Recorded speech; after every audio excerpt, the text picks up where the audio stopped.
For centuries and longer, rats have fought tirelessly to repel the incessant frog invasions. Peace was only ever short-lived, until finally a young monarch rose to power. King Rattus, first of his name, unified the rat kingdoms under one rule, repelling Greenwort and his kind back to the putrid swamps from whence they came. Crops prospered, families flourished, and a magnificent crimson keep climbed ever higher toward the sky. But as time passed, King Rattus the Savior grew old, and the kingdom vulnerable once more. His people grew anxious, some claiming to perceive a faint odor in the air. Greenwort had returned with a ferocious vengeance. Amassing an army of unfathomable scale, he burned everything in his path towards the Crimson Keep. King Rattus gazed down upon his withered claws, barely able to hold the crown. He had little hope wielding a sword, so it was decided the crown should pass to Whiskers New. Arise, young prince, for the kingdom needs a hero. And so, your tale begins.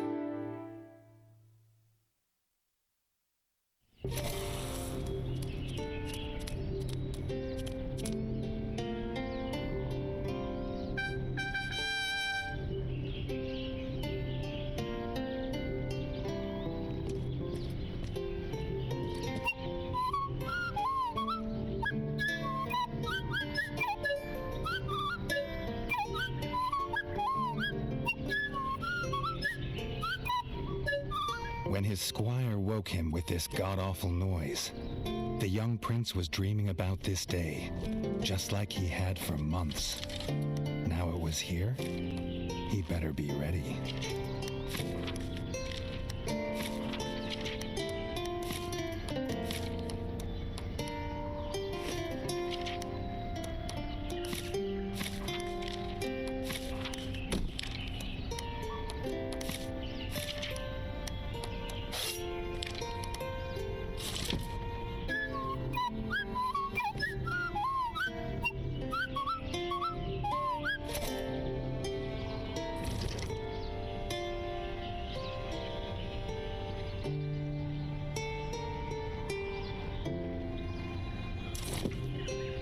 If he'd known how unlike a dream today would be, he might have stayed in his bed.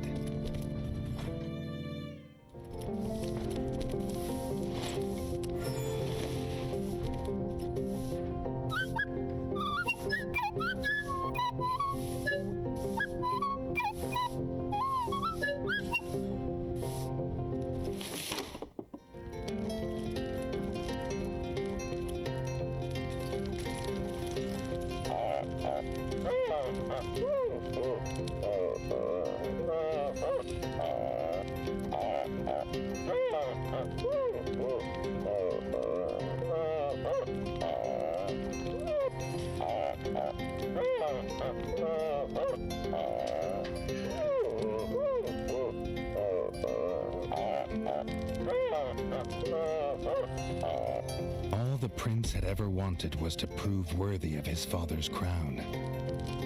He might be the smallest brother, but if he was prepared, he thought he had some small chance.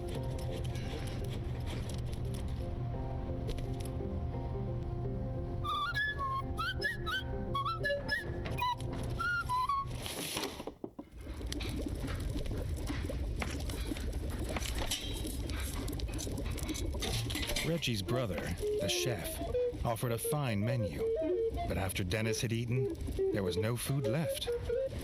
Chef would need new supplies from the cellar if Reggie wanted a decent breakfast.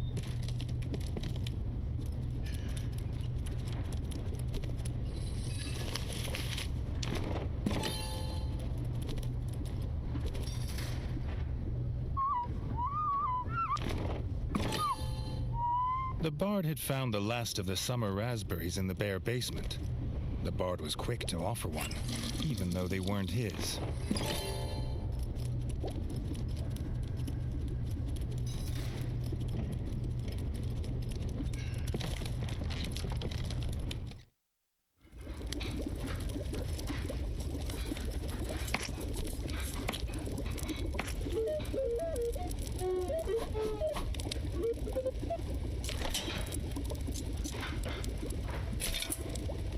He had the ingredients. His brother, the chef, would make you a feast fit for kings. Or so he says. Reggie only ever gets his brother Dennis's leftovers, so he wouldn't know.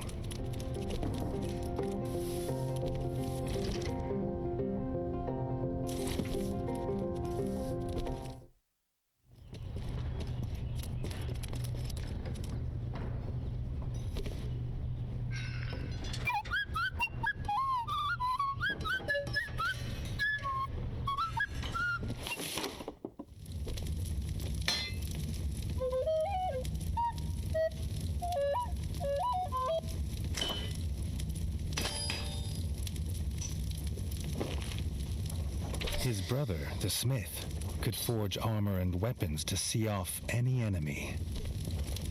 He'd make some for Reggie, if the young prince could find blueprints for a rat of his stature.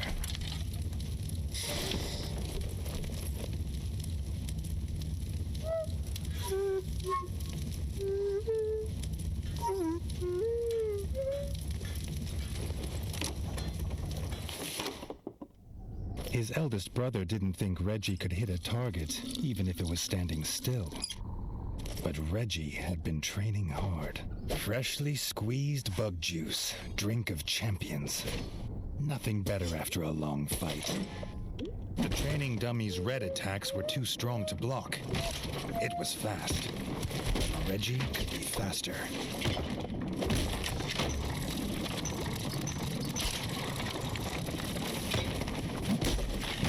Not even Reggie could dodge the dummy's yellow attacks. His only hope was to parry with his trusty shield.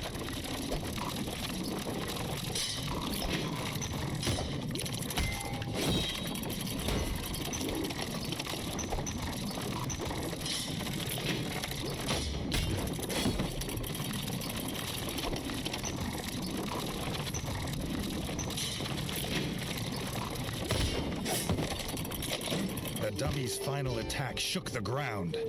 Reggie would need to dodge to remain unscathed.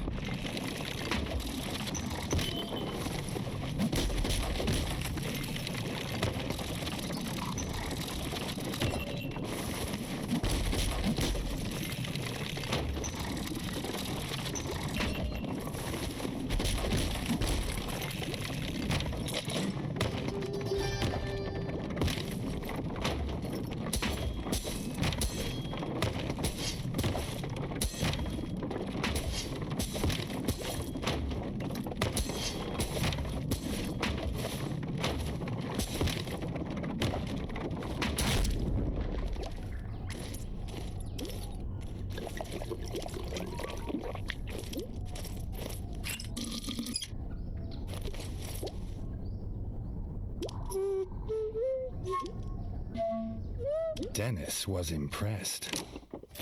If Reggie could just grow another couple inches, he might even have been worried.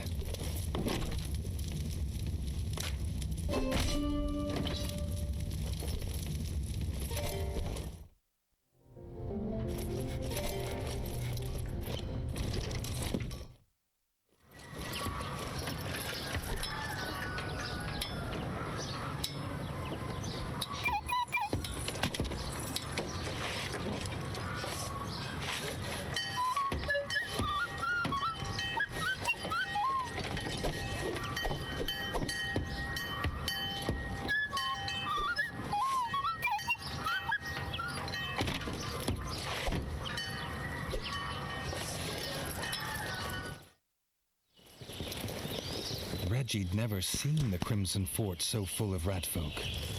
The whole kingdom was there. Some even cheered for him. But the king had let his eldest brother lead the procession.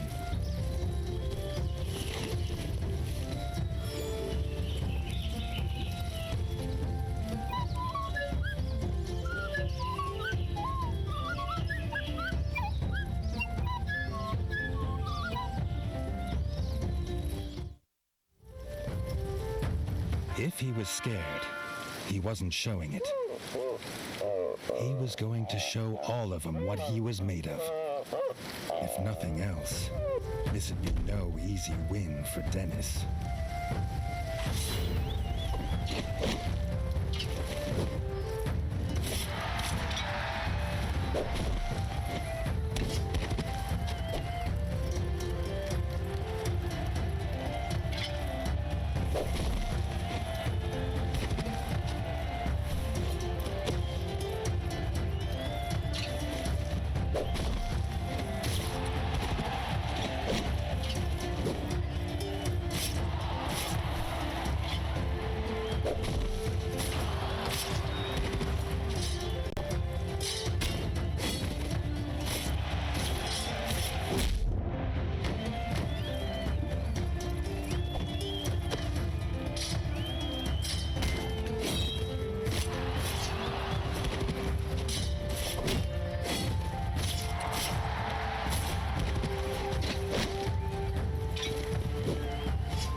Done it. He proved himself a worthy heir to his father's kingdom.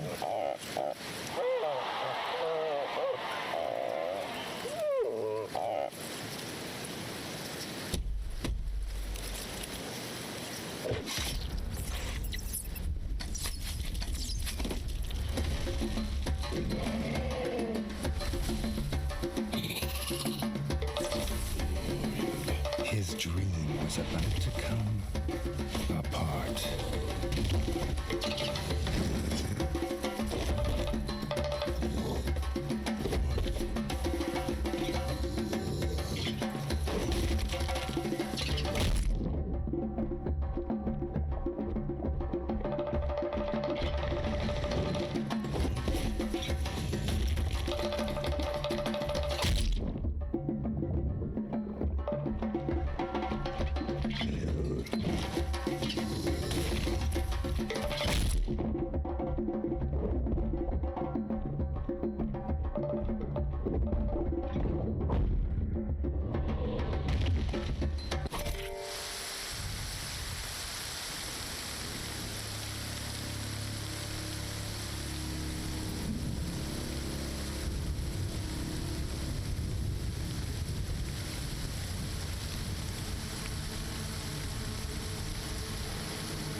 The prince woke this time from a dream of blood and frog spawn, finding he had neither a crown, nor a kingdom, nor a father.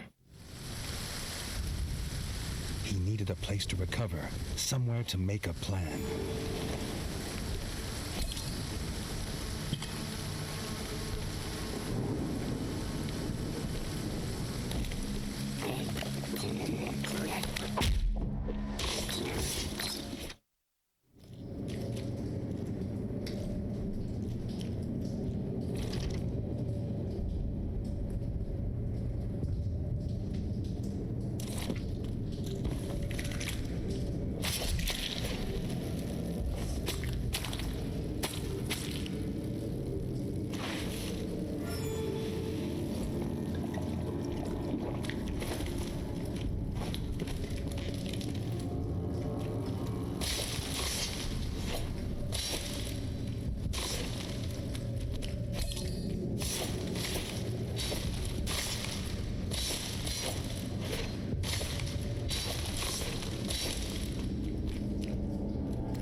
Not content with killing the king, the frog horde had torn down his throne room, leaving behind little more than smoldering rubble, the bodies of his kin, dead and defiled. Reggie had never seen such evil, nor felt such rage.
Reggie had his crown at last, but not his kingdom.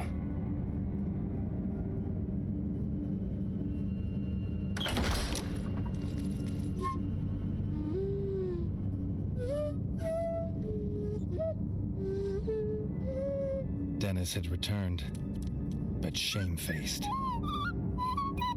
Drunk from drowning his sorrows in the village, he couldn't hold back the frogs there, or stop them taking their brother, the chef.